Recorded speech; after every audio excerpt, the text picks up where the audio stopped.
Om et par dage vil alle danskere få mulighed for at købe den tidligere jægersoldat Thomas Rathsacks bog i butikkerne. Retten afviser nemlig i dag at nedlægge et fogedforbud mod bogen, selvom dommeren mente, at den røber hemmeligheder og skader rigets sikkerhed. Men begrundelsen for ikke at nedlægge et fogedforbud var, at bogen allerede er ude på nettet og er blevet trykt i dagbladet Politiken. Forsvarskommandoen opgiver. Slaget i fogedretten er tabt. Jæger i krig med eliten udkommer nu også som bog. Vi havde sådan set gerne set, at vi kunne have fået prøvelse af det her ved domstolene. Det er sådan, man gør i et demokratisk samfund, og det er ikke den mulighed, vi har fået. Og den har Thyra Seidenfaden egenhændigt frataget os. Og Forsvarskommandoen vil altså ikke kære afgørelsen.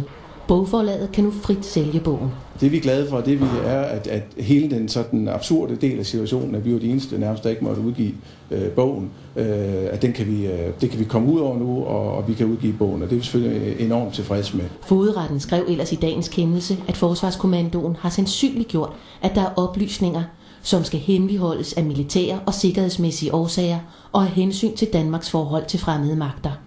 Alligevel så skal man altså nu kunne købe jægersoldatens bog i butikkerne, for oplysningerne er allerede ude. Bogen blev blandt andet i sidste uge trykt som et tillæg til Politiken. Den store skurk, hvis jeg må sige det, det er Thyra Seidenfaden, Politikens redaktør, som har trampet rundt i det her som en elefant i en porcelænsbutik. Selvom Forsvarskommandoen har tabt dagens slag i fogedretten, så vil der komme nye retssager i kølvandet på bogen.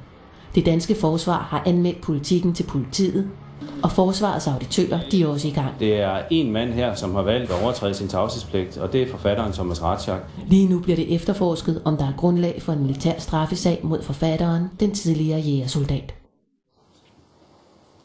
Og så har vi Søren Gade med, direkte Søren Gade. Det mislykkedes jo med fogedsagen, kan man sige, men dommen siger jo samtidig klart, at forfatteren til bogen har overtrådt sin tavshedspligt som jægersoldat. Så næste skridt, det bliver vel en straffesag mod ham, eller hvad? Ja, det er noget, anklagemyndigheden afgør. Det er jo ikke noget, jeg som politiker hverken kan eller skal bestemme, men det er klart, forsvaret kigger i øjeblikket, forsvaret og auditørkorps kigger i øjeblikket på, om der er basis for at rejse en sag, og det afgør de jo så helt suverænt. Altså en sag efter den militære straffelov? Ja. Man kan høre på forsvarschefen og andre i dit system, at man især i dag retter sin vrede imod Politikens chefredaktør Thyra Seidenfaden. Hvorfor det?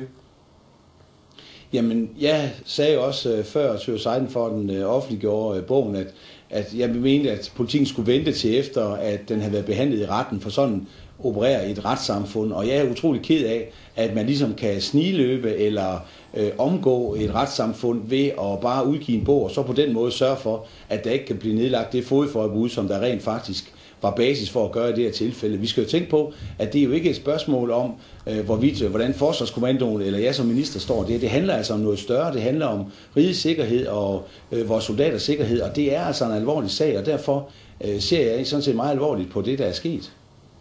Tak til dig, forsvarsminister Søren Gade, fordi du var med direkte her. Og så har vi, kan man sige, sagens anden hovedperson, Thyra Seidenfaden, her i studiet. Thyra Seidenfaden, vi hører her netop det her med soldaternes sikkerhed. Er det ikke vigtigere, end om du kan trykke en bog før tid, og før retten kan få lov til at vurdere, om den burde have været ude? Jo, selvfølgelig er det det. Soldaternes sikkerhed skal vi jo aldrig nogensinde bringe i fare. Men derfra og så til en situation, hvor at forsvaret bare kan sige, at rigets sikkerhed, sådan i bred almindelighed, er truet. Og så må vi ikke dække en sag, eller skrive om en bog, eller bringe en bog, eller udgive en bog her i landet. Er der jo et kæmpe skridt. Nej, det ved jeg godt. Det er sådan ligesom det principielle, kan man sige, slagsmål om ytringsfrihedens grænser og så videre. Ja.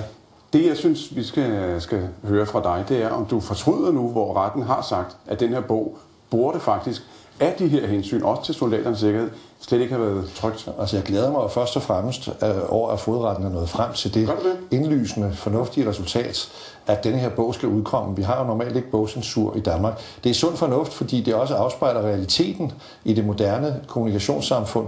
Bogen er på internettet. Bogen har været massivt omtalt i en uge, før Politiken gik ind i sagen i alle landets medier, og så har vi også trykt den. Så derfor er det jo sund fornuft at anerkende, at hvis man skal forhindre sådan noget, så skal man være meget, meget tidligere ude, end forsvaret har været i denne her sag. Både over for soldaten, over for forlaget og over for de medier, vi har her i landet. Men man kan også få fornemmelsen af, at du føler dig hævet over loven, kan man sige, fordi dommen er jo ret klar i forhold til at vurdere, at den her bog burde ikke have været ude. Altså nej, jeg føler, at jeg er bestemt ikke hævet over loven.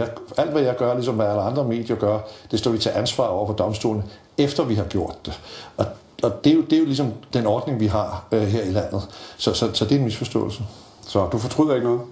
Jeg synes ikke, jeg fortryder noget. Jeg glæder mig over, at en sag, som kunne have ført til en voldsom indskrænkning af pressefriheden her i landet, nu ser ud til faktisk at skabe den åbenhed, der er brug for, den anerkendelse af, at i internettidsalderens, der cirkulerer informationer frit. Godt. Tak fordi du kom til at sige det for den. Tak lige meget.